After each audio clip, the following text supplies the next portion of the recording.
Sorbo for the Accidental Homeschooler. Thanks for joining me. Today, we're going to talk a little bit more about history, and actually I'm going to answer another question that a viewer brought up, and I really appreciate it. Craig Maroney said, bring recognition to the Forefathers Monument. The largest it's the largest granite monument in the United States, and it has been censored. And I will bring attention to it because, frankly, it's fantastic. I hate to admit, I didn't know about it until I learned about it from Kirk Cameron through a movie, which is a lot of fun, a really good documentary that I recommend to people, but I don't think to recommend to them the monument itself.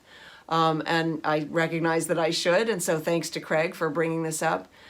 He said it's a blueprint to save America, which I suppose is true. And most people don't even know about it, which is absolutely true. I think that goes without question.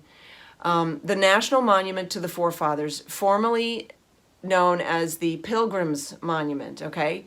It commemorates the Mayflower Pilgrims. So it has history, it has romance, it's inspirational, it's uplifting, it's captivating, it's storytelling at its finest. It commemorates the Mayflower Pilgrims. It commemorates going all the way back to our founding. Now, it was dedicated in 1889, but it honors the Pilgrims' ideals as were eventually embraced by the United States. So it sort of predates and postdates, in a sense, because it acknowledges from where we garnered our values that we enshrined in our founding documents. It's thought to be the world's largest solid granite monument. I haven't seen it personally. It's up in the I think it's in the Northeast. And according to the movie and the guy who is showing Kirk Cameron the monument in the movie Monumental, it's hard to forget, it's the movie called Monumental. I highly recommend it. I'm sure you can stream it online. Watch it with your kids. I think documentaries kind of get a bad rap, and they shouldn't, because they're fantastic, and your kids ought to be interested in real life. We should not be overly encouraging our children to sort of go live in fantasy worlds, which through video games we sort of are. The guy in Monumental says it reminds us we are in a relay race. We're in a relay race of history. I love that phrase. We're in a relay race. And hey, son, the next generation is counting on you to carry the baton. And I'm going to pass the baton to you. And you're going to carry it for the next generation, because we're in a relay race. I love that imagery because it's true. And I will say this, you put your kids in public school and they are not taught that they're in a relay race. They're taught that they're in it for themselves. That is a recipe for sorrow, frankly.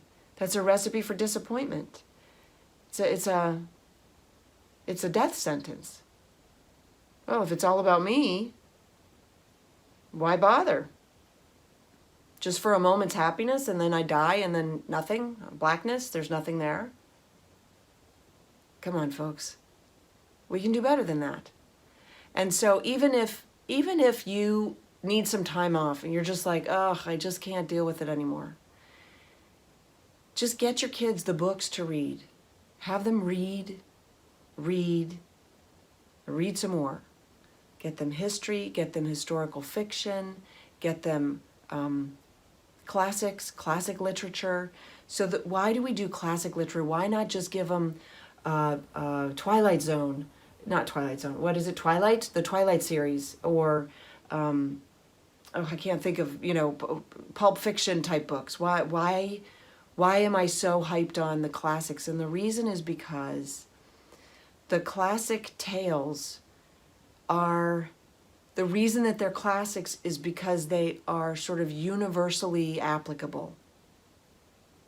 And they tell good stories that challenge our thinking, that enlighten, that children's literature now, youth literature now, is so far gone. They have, first of all, there's a lot of pornography in the youth literature of today. But more than that, there's what's it called? Violent porn. It's not porn, it's violence, okay? And shock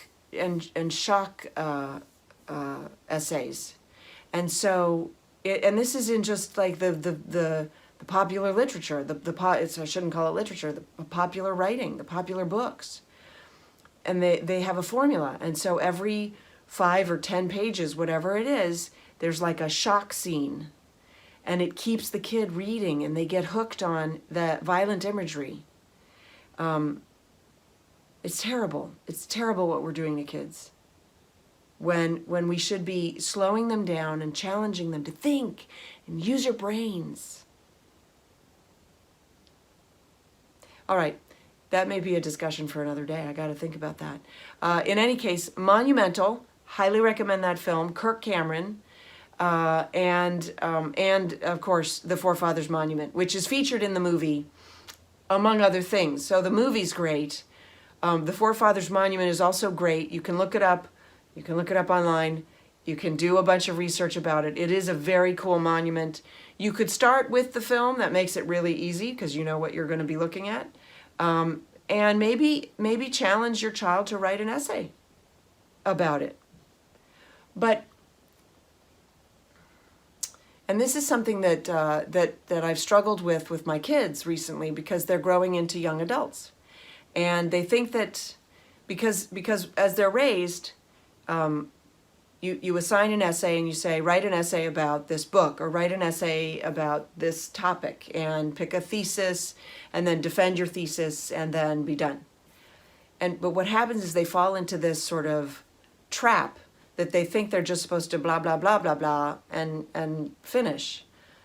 And so now I'm challenging, as they get older, you need to challenge them to bring new thoughts into the conversation.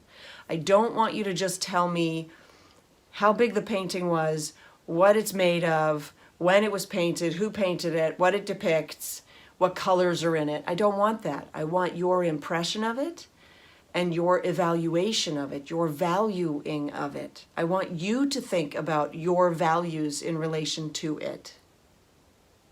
And so when you assign the essay about the Forefathers Monument, think about challenging your child to evaluate it. Why do you think they thought it was important in 1889?